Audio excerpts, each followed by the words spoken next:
ในสมัยนั้นเราก็ประพฤติอย่างนั้นเหนือกว่าคนนั้นให้สูงกว่าคนนั้นถามว่าทำไมพระองค์ถึงต้องปฏิบัติให้ยากลำบากเป็นขนาดนั้นทุกสิ่งทุกอย่าง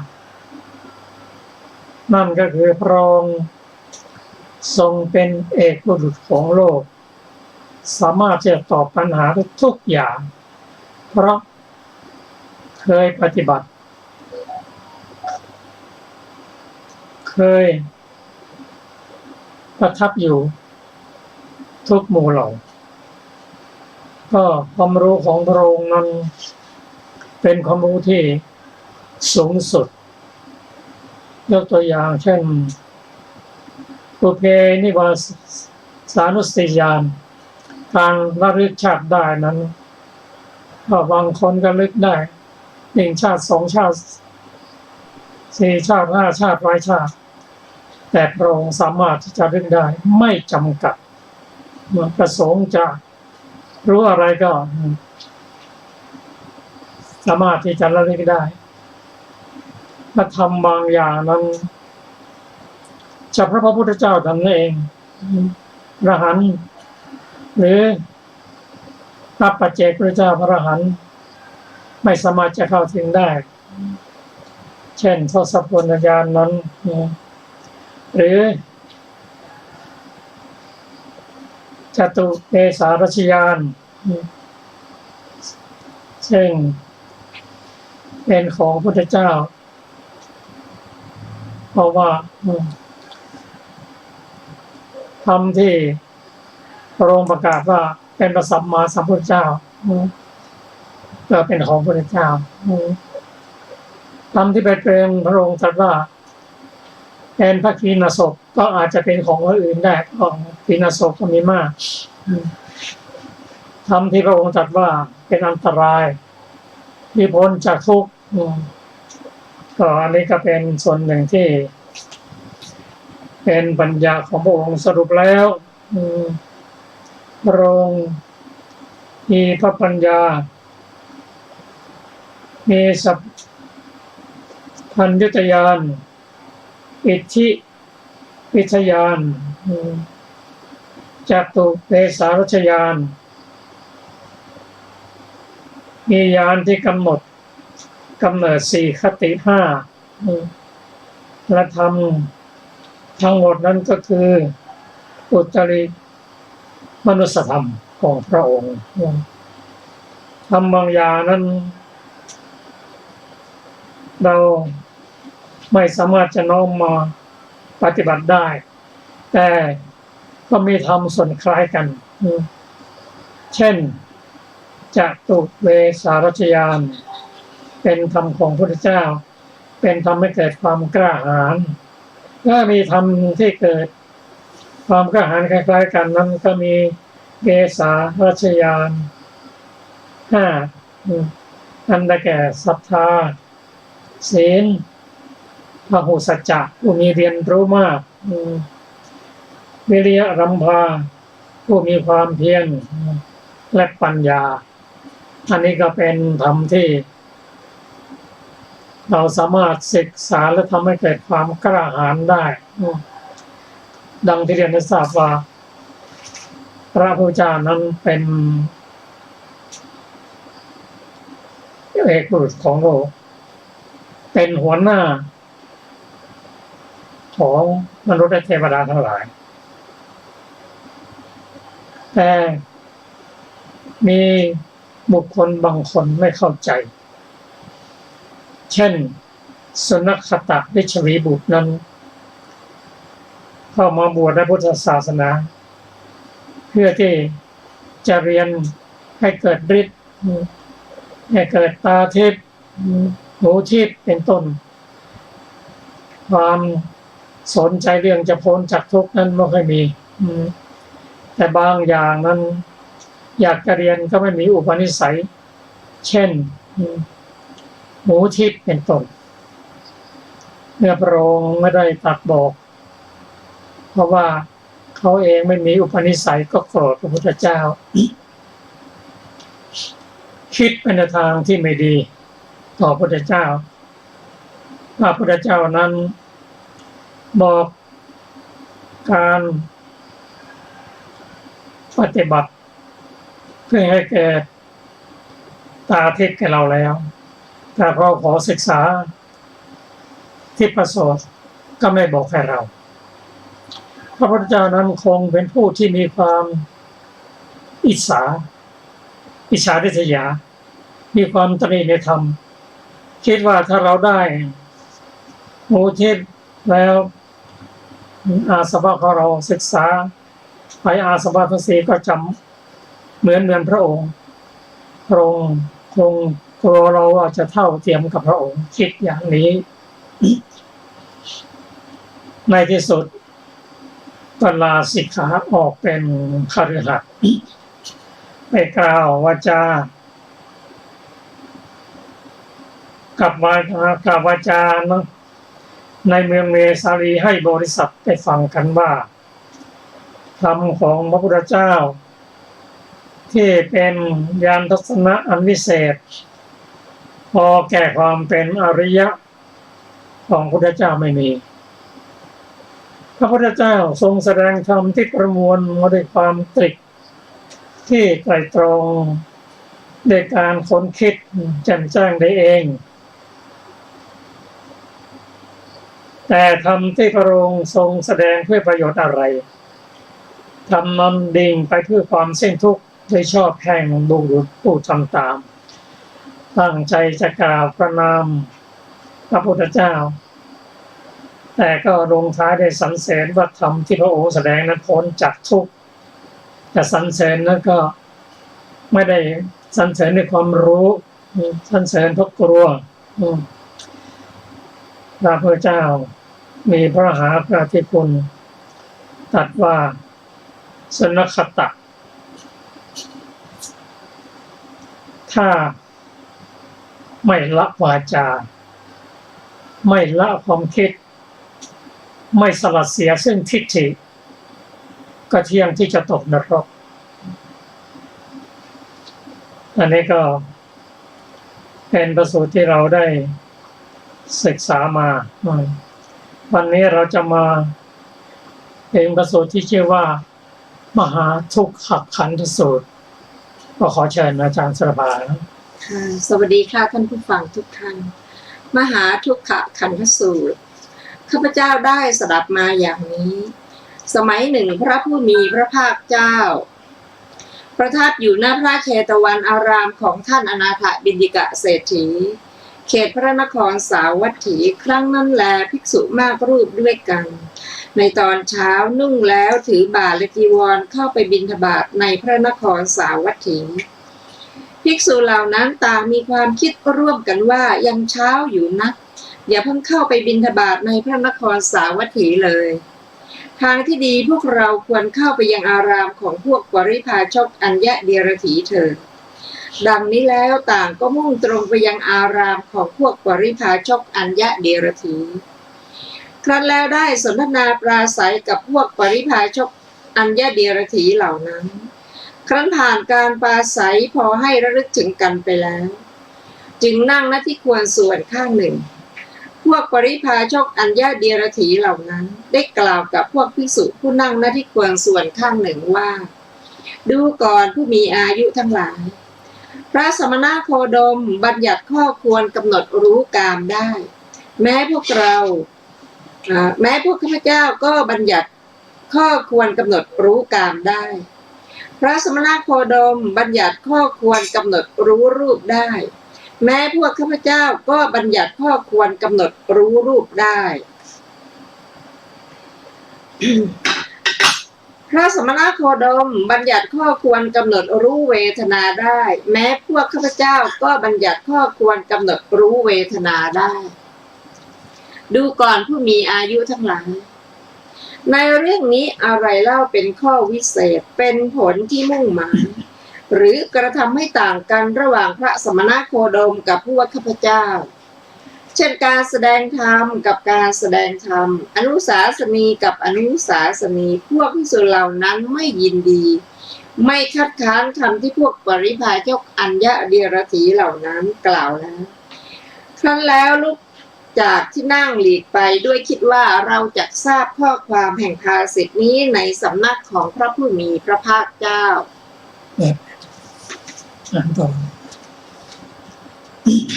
ไหวฮะ วาทะอัญญเดียรถีครั้งนั้นแลภิกษุเหล่านั้นเที่ยวบิณฑบาตไปในพระนครสาวัตถี กลับจากบิณฑบาตในเวลาปัจฉาภัตแล้วเข้าไปเฝ้าพระผู้มีพระภาคเจ้าถึงที่ประทับครั้นแล้วจึงถวายบังคมพระผู้มีพระภาคเจ้าและนั่งหน้าที่ควรส่วนข้างหนึ่งได้กราบทูลคำนี้กับพระผู้มีพระภาคเจ้าว่าข้าแต่พระองค์ผู้เจริญข้าพระองค์ขอประทานพระวโรกาสเช้าวันนี้พวกข้าพระองค์นุ่งแล้วถือบาตรและจีวรเข้าไปบิณฑบาตในพระนครสาวัตถีพวกข้าพระองค์ต่างมีความคิดร่วมกันว่ายังเช้าอยู่นักอย่าเพิ่งเข้าไปบิณฑบาตในพระนครสาวัตถีเลยทางที่ดีพวกเราควรเข้าไปยังอารามของพวกปริพาชกอัญญเดียรถีเถิดพวกข้าพระองค์ต่างก็มุ่งตรงไปยังอารามของพวกปริพาชกอัญญเดียรถีครั้นแล้วได้สนทนาปราศัยกับพวกปริพาชกอัญญเดียรถีเหล่านั้นครั้นผ่านการปราศัยพอให้ระลึกถึงกันไปแล้วจึงนั่งณที่ควรส่วนข้างหนึ่งพวกปริพาชกอัญญเดียรถีเหล่านั้นได้กล่าวกับพวกข้าพระองค์ผู้นั่งณที่ควรส่วนข้างหนึ่งว่าดูก่อนผู้มีอายุพระสมณโคดมบัญญัติข้อควรกำหนดรู้กามได้แม้พวกข้าพเจ้าก็บัญญัติข้อควรกำหนดรู้กามได้พระสมณโคดมบัญญัติข้อควรกำหนดรู้รูปได้แม้พวกข้าพเจ้าก็บัญญัติข้อควรกำหนดรู้รูปได้พระสมณโคดมบัญญัติข้อควรรู้กำหนดเวทนาได้แม้พวกข้าพเจ้าก็บัญญัติข้อควรกำหนดรู้เวทนาได้ดูก่อนผู้มีอายุทั้งหลายในเรื่องนี้อะไรเล่าเป็นข้อวิเศษเช่นผลที่มุ่งหมายหรือกระทำให้ต่างกันระหว่างพระสมณโคดมกับพวกข้าพเจ้าเช่นการแสดงธรรมกับการแสดงธรรมอนุสาสนีกับอนุสาสนีพวกข้าพระองค์ไม่ยินดีไม่คัดค้านคำที่พวกปริพาชกอัญญเดียรถีเหล่านั้นกล่าวแล้วครั้นแล้วลูกจากที่นั่งหลีกไปด้วยคิดว่าเราจะทราบข้อความแห่งภาษิตนี้ในสำนักของพระผู้มีพระภาคเจ้าพระผู้มีพระภาคเจ้าตรัสว่าดูก่อนภิกษุทั้งหลายพวกปริพาชกอัญญเดรถีผู้มีวาทะอย่างนี้พวกเธอพึงกล่าวอย่างนี้ว่าดูก่อนท่านผู้มีอายุก็อะไรเล่าเป็นคุณอะไรเล่าเป็นโทษอะไรเป็นการถ่ายถอนกามทั้งหลายอะไรเป็นคุณอะไรเป็นโทษอะไรเป็นการถ่ายถอนรูปทั้งหลายอะไรเป็นคุณอะไรเป็นโทษอะไรเป็นการถ่ายถอนเวทนาทั้งหลายดูก่อนภิกษุทั้งหลายพวกปริพาชกอัญญเดรถีถูกพวกเธอถามอย่างนี้จักไม่พอใจเลยและจักต้องคับแค้นอย่างยิ่งข้อนั้นเพราะเหตุอะไรเพราะข้อนั้นไม่ใช่วิสัยดูก่อนภิกษุทั้งหลายเราไม่เห็นผู้ที่จะพึงยังจิตให้ยินดีด้วยการพยากรณ์ปัญหาเหล่านี้ในโลกเป็นไปกับด้วยเทวโลกมารโลกพรหมโลกในหมู่สัตว์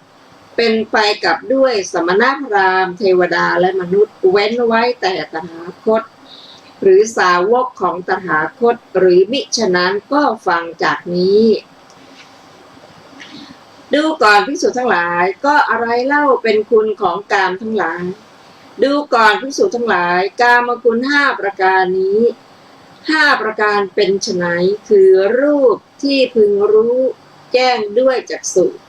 น่าปรารถนาน่าใคร่น่าพอใจน่ารักประกอบด้วยกามเป็นที่ตั้งแห่งความกำหนัดเสียงที่พึงรู้แจ้งด้วยโสตะกลิ่นที่พึงรู้แจ้งด้วยฆานะรสที่พึงรู้แจ้งด้วยชิวหาโผฏฐัพพะที่พึงรู้แจ้งด้วยกายน่าปรารถนาน่าใคร่น่าพอใจน่ารักประกอบด้วยกามเป็นที่ตั้งแห่งความกำหนัดดูก่อนภิกษุทั้งหลายกามคุณ5ประการเหล่านี้แลความสุขความโสมนัสใดเล่า อาศัยกามคุณห้าเหล่านี้เกิดขึ้น นี้เป็นคุณของกามทั้งหลาย ท่านผู้ฟังที่เคารพครับพระสูตรที่ชื่อว่ามหาทุกขขันธสูตรนั้นเป็นพระสูตรที่เกี่ยวที่พระองค์ตรัสเกี่ยวกับความทุกข์ของขันธ์ก็ของอุปทานขันธ์ห้านั่นแหละพระสูตรนี้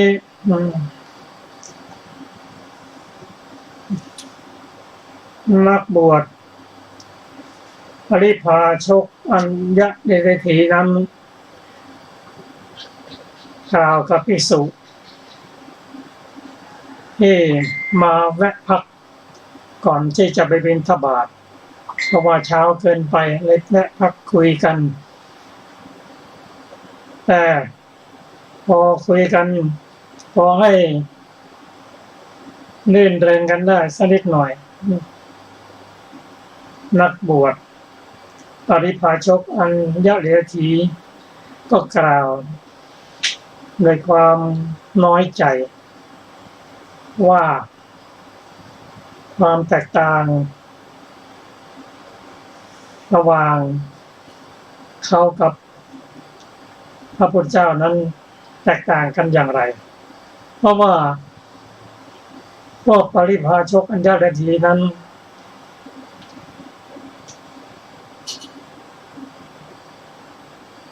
สิ่งที่จะเป็นอาหารก็ดีสิ่งที่เขามาถวายก็ดีเคยได้รับอย่างมากมายแต่พอพระพุทธเจ้าเสด็จมาถึงเมืองนี้ทางประชาชนก็หันมาทำบุญบูชาพระพุทธเจ้ามากขึ้นจนอาหารของปริพาชกอัญญเดรถีนั้นไม่พอเพราะมีเกิดอาการผอมเพราะอาหารไม่พอ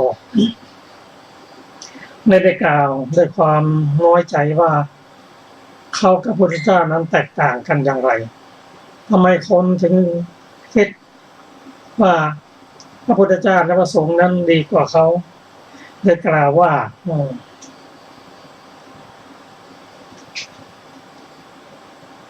ดูก่อนผู้มีอายุเท่าไหร่อัญญเดรถีกล่าวกับภิกษุกล่าวว่าพระสมณโคดมบัญญัติข้อควรรู้กามกำหนดรู้กามได้แม้พวกข้าพเจ้าก็บัญญัติข้อควรกำหนดรู้กามได้พระสมณโคดมบัญญัติข้อควรกำหนดรู้รูปได้แม้พวกข้าพเจ้าก็บัญญัติข้อควรกำหนดรู้รูปได้พระสมณโคดมบัญญัติข้อควรกำหนดรู้เวทนาได้แม้พวกข้าพเจ้าก็บัญญัติข้อกำหนดรู้เวทนาได้ดูก่อนผู้มีอายุเท่าไหร่ในเรื่องต่างๆเหล่านี้อะไรเป็นข้อพิเศษเป็นผลที่มุ่งหมายหรือกระทำให้ต่างกันระหว่างพระสมณโคดมกับพวกข้าพเจ้าเช่นการแสดงธรรมกับการแสดงธรรม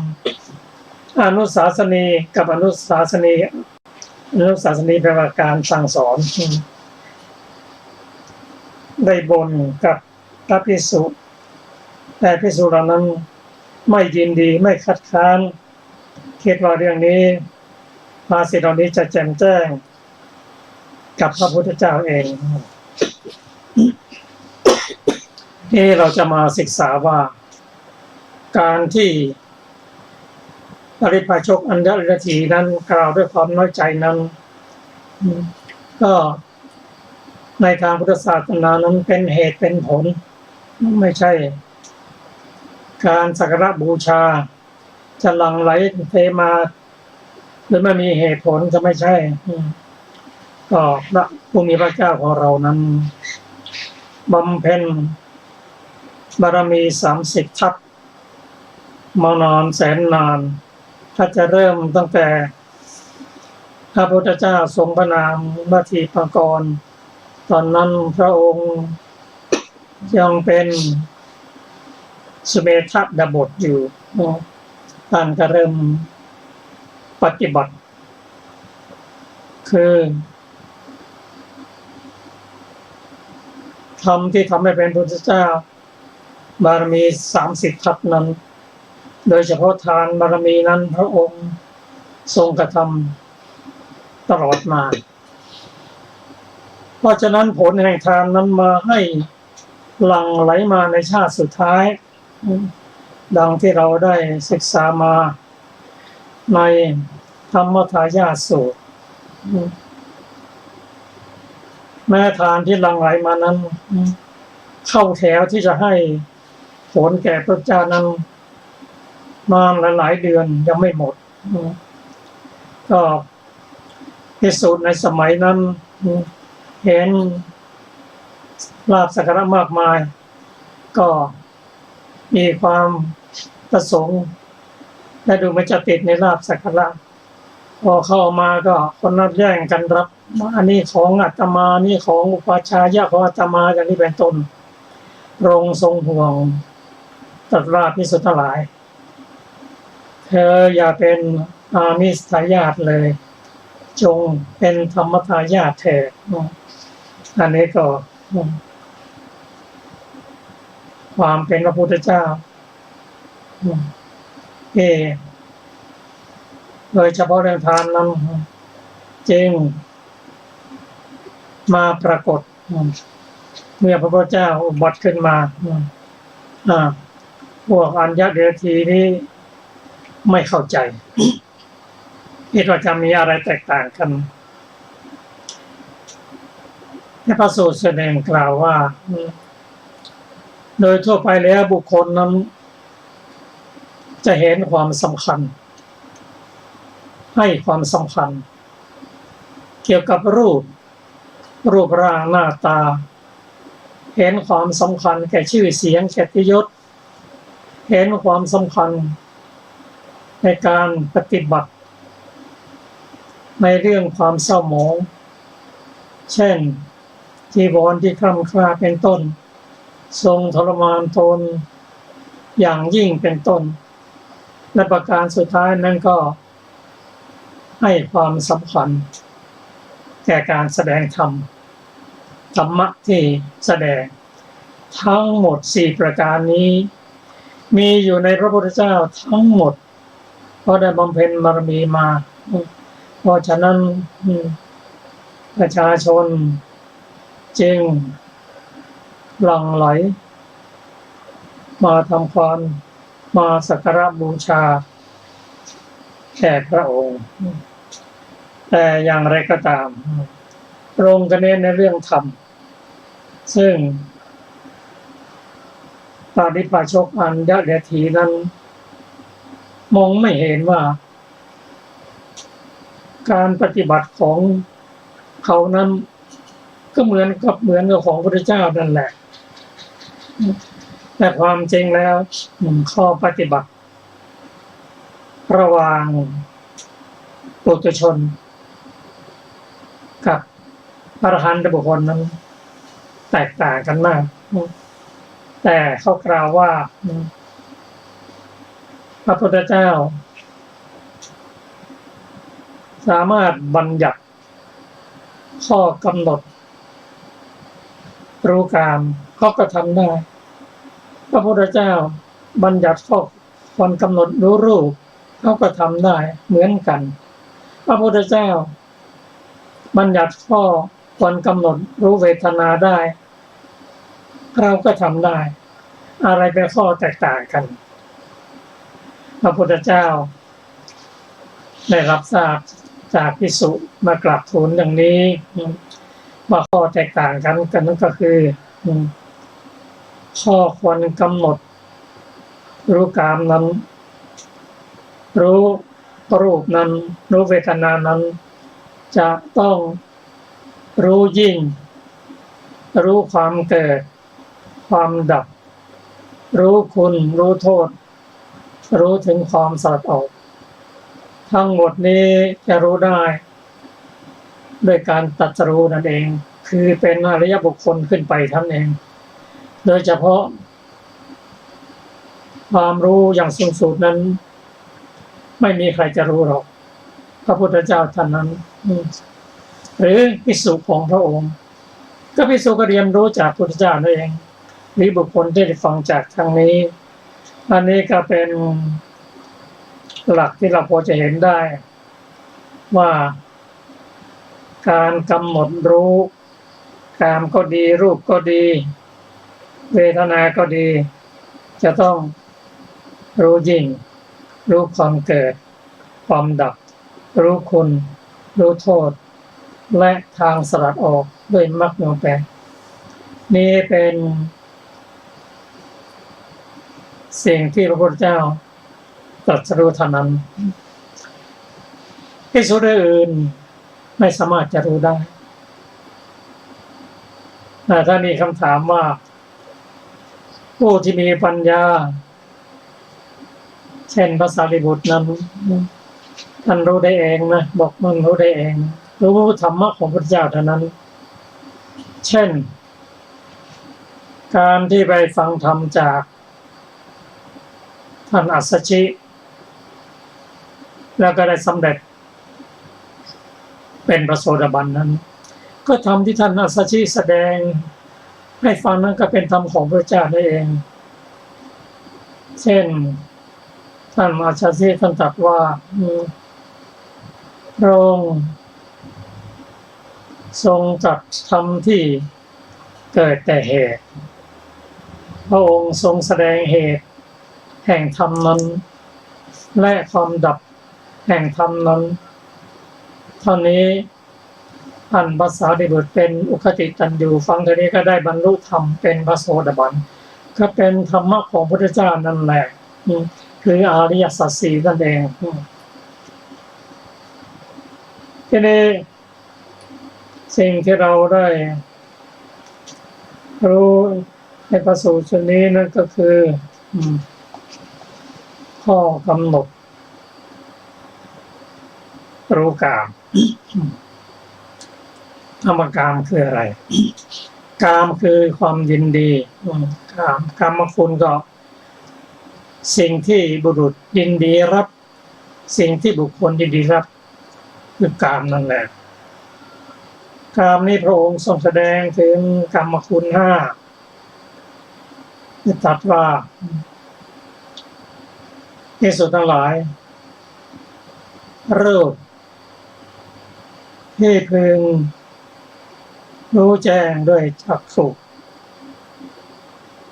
น่าปรารถนาน่าใคร่น่าพอใจน่ารักประกอบด้วยกรรมเป็นที่ตั้งแห่งความกำหนัดมีอยู่อันนี้เป็นกามคุณข้อที่หนึ่งข้อที่สองก็คือเสียงที่พึงรู้แจ้งด้วยโสตะหรือหูนั้นมีความไพเราะน่าปรารถนาน่าใคร่น่าพอใจน่ารักประกอบด้วยการเป็นที่ตั้งแห่งความกำหนัดมีอยู่กลิ่นอันพึงรู้แจ้งด้วยจมูกเป็นกลิ่นที่น่าปรารถนาน่าใคร่น่าพอใจน่ารักเป็นที่ตั้งประกอบด้วยกามเป็นที่ตั้งแห่งความกำหนัดมีอยู่แม้การถูกต้องที่รู้แจ้งโดยกายนั้นจะเป็นนุ่มนวลน่าปรารถนาน่าใคร่น่าพอใจน่ารักประกอบด้วยการเป็นที่ตั้งแห่งความกำหนัดมีอยู่ทีนี้รสอันพึงรู้แจ้งด้วยชิวหานั้นเป็นรสที่ดีรสอร่อยน่าปรารถนาน่าใคร่น่าพอใจน่ารักประกอบด้วยการเป็นที่ตั้งแห่งความกำหนัดมีอยู่ทั้งหมดนี้คือกามคุณห้า และบุคคลที่อาศัยกามคุณห้านี้ทำมาหากินจนเกิดความสุขสมนัตอันนี้ก็เป็นคุณของกามครับแล้วต่อไปเราจะมาศึกษาอาจารย์สุภาพค่ะ ต่อไปเป็นโทษของกามนะคะดูก่อนภิกษุทั้งหลายก็อะไรเล่าเป็นโทษของกามทั้งหลาย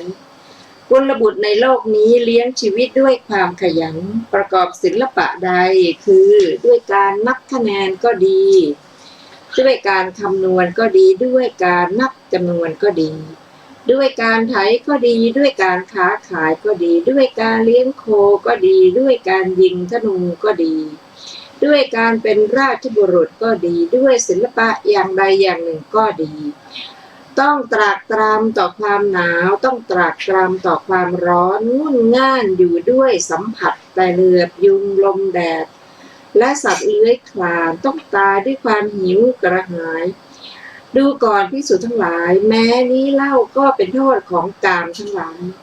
เป็นกองทุกข์ที่เห็นกันอยู่มีกามเป็นเหตุมีกามเป็นต้นเขามีกามเป็นตัวบังคับเกิดเพราะเหตุแห่งกามทั้งหลายทั้งนั้นดูก่อนภิกษุทั้งหลายถ้าเมื่อกุลบุตรนั้นขยันสืบต่อพยายามอยู่อย่างนี้โภคะเหล่านั้นก็ไม่สำเร็จผลเขาย่อมเศร้าโศกลำบากรำพันตีอกคร่ำครวญถึงความหลงเลือนว่าความขยันของเราเป็นโมฆะหนอ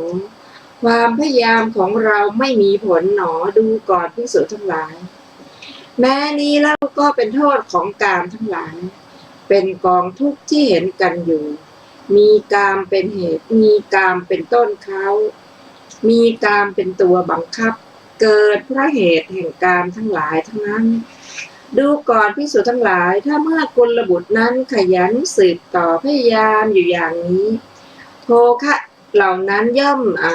สำเร็จผลเขากลับเสวยทุกโทมนัสที่มีการคอยรักษาโภคะเหล่านั้นเป็นตัวบังคับว่า ทำอย่างไรพระราชาทั้งหลายไม่พึงริบโภคะเหล่านั้นไปได้พวกโจรพึงปล้นไม่ได้ไฟไม่พึงไหม้น้ำไม่พึงพัดไปทายาทอัปรีพึงนำไปไม่ได้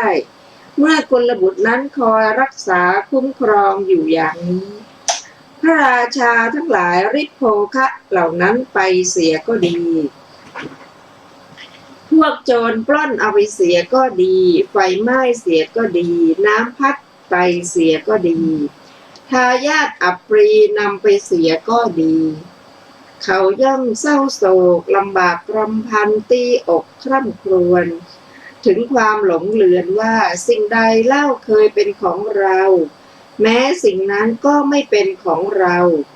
ดูก่อนภิกษุทั้งหลายแม้นี่เล่าก็เป็นโทษของกามทั้งหลายเป็นกองทุกข์ที่เห็นกันอยู่มีกามเป็นเหตุมีกามเป็นต้นเขามีกามเป็นตัวบังคับเกิดเพราะเหตุแห่งกามทั้งหลายทั้งนั้นดูก่อนภิกษุทั้งหลายอีกประการหนึ่งมีกามเป็นเหตุมีกามเป็นต้นเขามีกามเป็นตัวบังคับเพราะเหตุแห่งกามทั้งหลายนั่นแหละแม้พระราชาทั้งหลายก็วิวาทกันกับพระราชาแม้พวกกษัตริย์ก็วิวาทกันกับพวกกษัตริย์แม้พวกพราหมณ์ก็วิวาทกันกับพวกพราหมณ์แม้คฤหบดีก็วิวาทกันกับพวกคฤหบดีแม้มารดาก็วิวาทกับบุตรแม้บุตรก็วิวาทกับมารดาแม้บิดาก็วิวาทกับบุตรแม้บุตรก็วิวาทกับบิดาแม้พี่ชายน้องชายก็วิวาทกันกับพี่ชายน้องชายแม้พี่ชายก็วิวาทกับน้องหญิงแม้น้องสาวก็วิวาทกับน้องพี่ชายแม้สหายก็วิวาทกับสหายชนเหล่านั้นต่างถึงการทะเลาะแก่งแย่งวิวาทกันในที่นั้นๆทำร้ายซึ่งกันและกันด้วยฝ่ามือบ้างด้วยก้อนดินบ้างด้วยท่อนไม้บ้างด้วยสัตราบ้างถึงความตายไปตรงนั้นบ้างถึงทุกปางตายบ้างดูก่อนภิกษุทั้งหลายแม้นี้เล่าก็เป็นโทษของกามทั้งหลาย เป็นกองทุกข์ที่เห็นกันอยู่ มีกามเป็นเหตุ มีกามเป็นต้นเขามีกามเป็นตัวบังคับ เกิดเพราะเหตุแห่งกามทั้งหลายทั้งนั้น ดูก่อนภิกษุทั้งหลายอีกประการหนึ่งมีกามเป็นเหตุมีกามเป็นต้นเขามีกามเป็นตัวบังคับเพราะเหตุแห่งกามทั้งหลายนี้แหละนั่นแหละฝูงชนต่างถือดาบและโล่สอดแล่งธนูวิ่งเข้าสู่สงครามปะทะกันทั้งสองฝ่ายเมื่อลูกศรทั้งหลายถูกยิงไปบ้างเมื่อหอกทั้งหลายถูกพุ่งไปบ้าง เมื่อดาบทั้งหลายถูกปัดแกว่งอยู่บ้างฝูงชนเหล่านั้นต่างก็ถูกลูกศรเสียบเอาบ้างถูกหอกแทงเอาบ้างถูกดาบตัดศีรษะเสียบ้างในที่นั้นพากันถึงตายไปตรงนั้นบ้างถึงทุกปางตายบ้างดูก่อนภิกษุทั้งหลายแม้นี้เล่าก็เป็นโทษของกามทั้งหลาย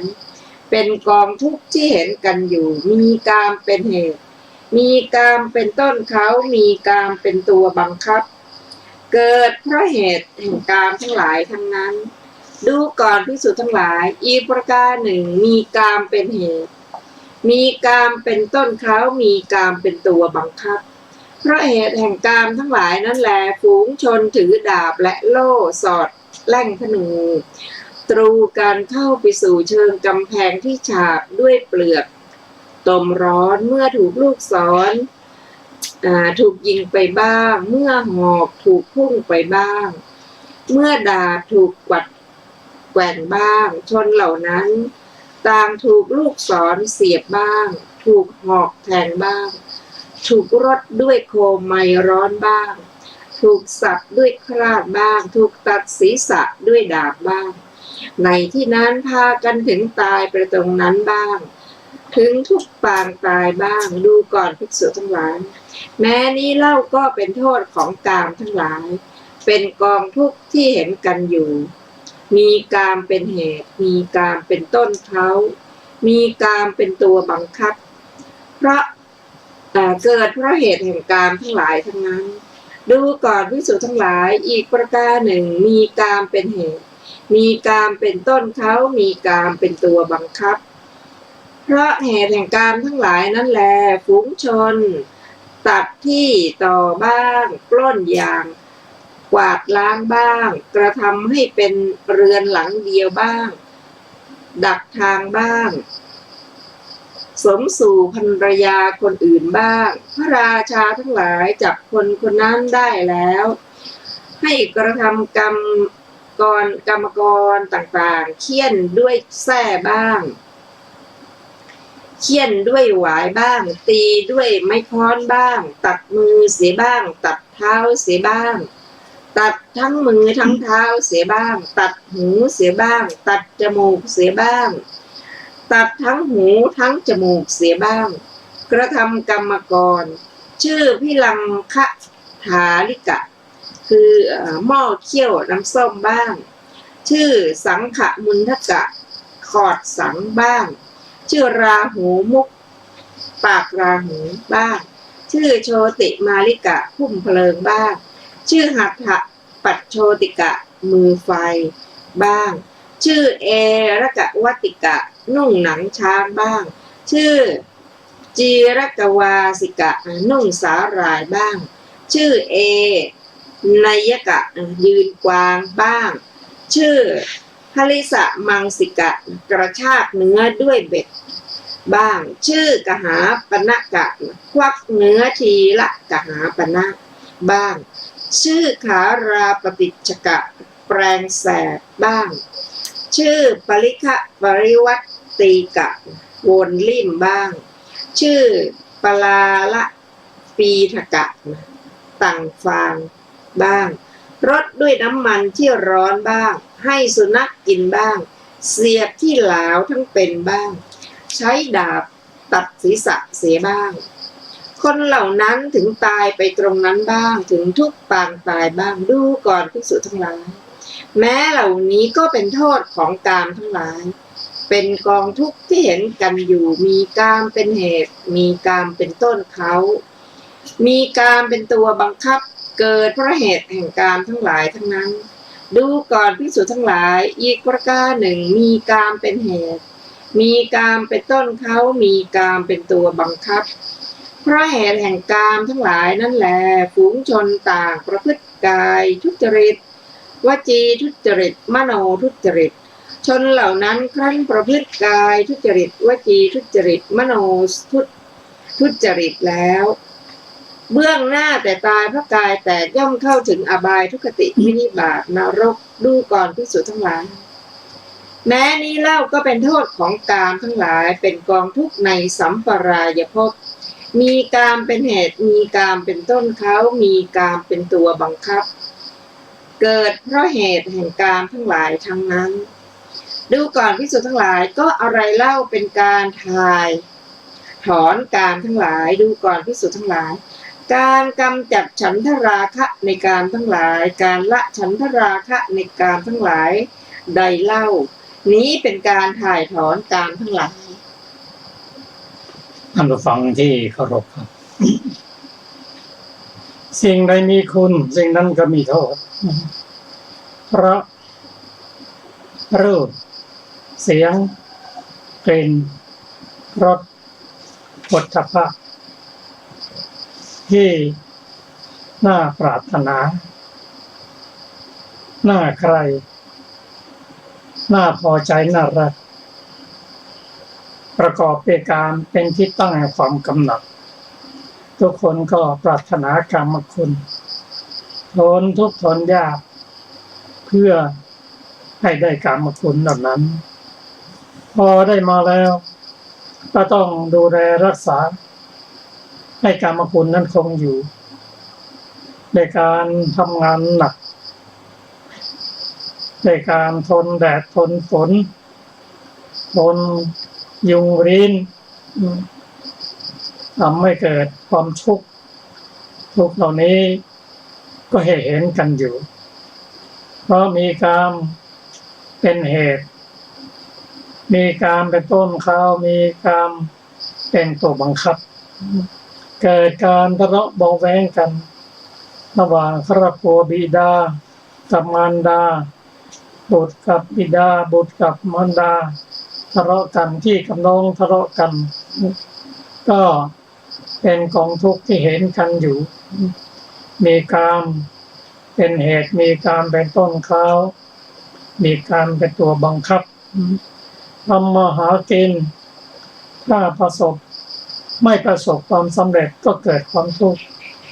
ประสบความสำเร็จมีทรัพย์สินมากขึ้นก็ทุกข์ก็จะต้องรักษากลัวจะหายกลัวจะถูกริบเป็นต้นแม้บุคคลทะเลาะกันพระราชาก็ทะเลาะกับพระราชาเป็นต้นนอกจากนั้นการที่มีการเป็นต้นเหตุต้นข่าวนั้นเกิดการแย่งชิงรบราระหว่างประเทศแม้บุคคลทำผิดศีลผิดธรรมกายทุจริตวาจาทุจริต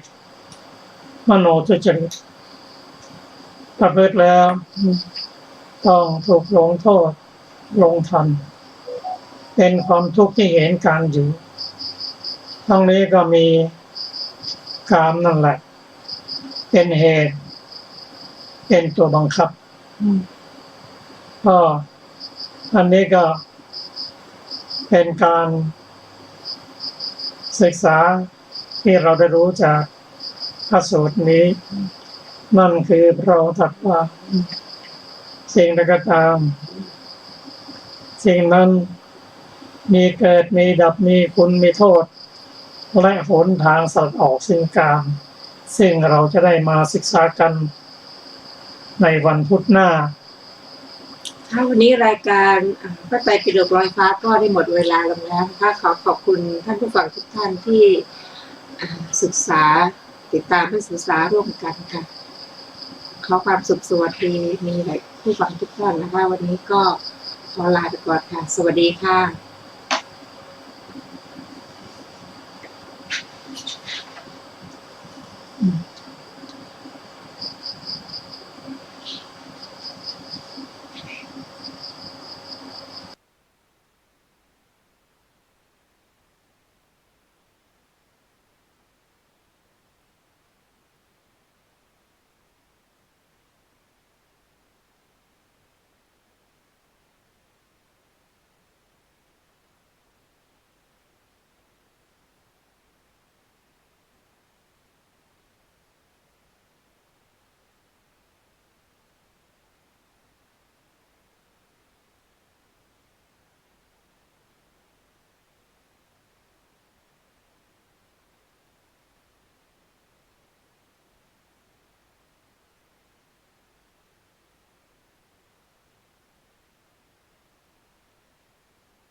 รัฐฝาบ้านของเขาคือเลขที่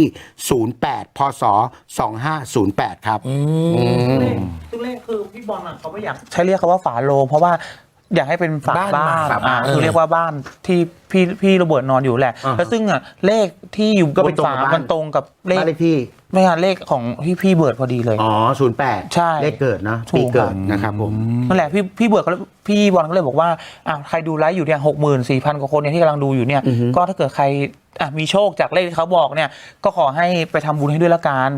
ชื่อพี่เบิร์ตไปก็คือพี่เนี่ยครับพี่ไพฑูรย์พุ่มรัตน์นี่แหละครับผมแต่ตอนนี้ทุกคนกำลังไปที่งานกันอยู่ทำไม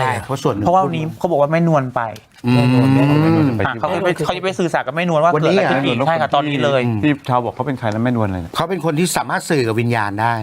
นะครับที่บอลนับถือนะครับผมวันนี้แม่นวลไปที่งานเขาก็เลยคนน่าจะไปกันวันนี้เยอะนะฮะส่วนพี่ชาวเดี๋ยวพรุ่งนี้ไปพี่ไปมาวันแรกแล้วเธอพูดอย่างนี้หมายความว่าไม่แล้วคุณนะเธอดูงานฉันสิเอาละครับผมก็ทำงานเยอะปวดฉี่โอเคปวดฉี่มันจะโอเคเบรกช่วงหน้าเดี๋ยวกลับมาสักครู่เดียวแหมมีดูดเสียงตัวเองด้วย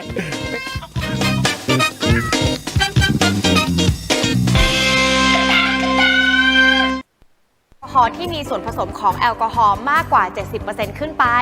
แยกของใช้ของกินที่เราเคยใช้กับคนอื่นเนี่ยเสื้อผ้าเครื่องนุ่มห่มหรือว่าอะไรก็ตามช้อนซ่อมถ้าเรามีส่วนตัวเนี่ยก็แยกเอามาไว้ใช้เลยนะครับ1422สายด่วนกรมควบคุมโรคให้รีบโทรแจ้งแล้วเดี๋ยวจะมีรถจากสถานพยาบาลมารับทันทีค่ะศึกเพื่อบ้านเกิดระหว่างทีม3แนวแจ๋วจริงและทีมลูกครึ่งอีสานใต้คนบ้านเดียวกันเป็นการรวมเด็กซ่าจากทุกทิศเพื่อพิชิตทุนน้ำใจ 100,000 บาทขอกราบขอบคุณมาชมและเชียร์เหล่าเด็กซ่าเสียงดีมีน้ำใจทุกวันจันทร์ถึงวันศุกร์เวลา 17:20 น.ทางไทยรัฐทีวีช่อง 32เวลาที่เราจะเปิดประตูอย่าใช้มือเด็ดขาดค่ะเอามือเก็บไว้เลยแล้วให้ใช้บริเวณข้อศอกใช้บริเวณด้านหลังหรือใช้ไหล่ในการเปิดประตูเพื่อหลีกเลี่ยงการใช้มือสัมผัสนั่นเองค่ะดื่มน้ำวันละมากกว่า 1.5 ลิตรหรือว่าน้ำขวดใหญ่นั่นเองค่อยๆทยอยดื่มกันไปนะครับเพื่อเป็นการรักษาอุณหภูมิร่างกายของเราให้คงที่นั่นเอง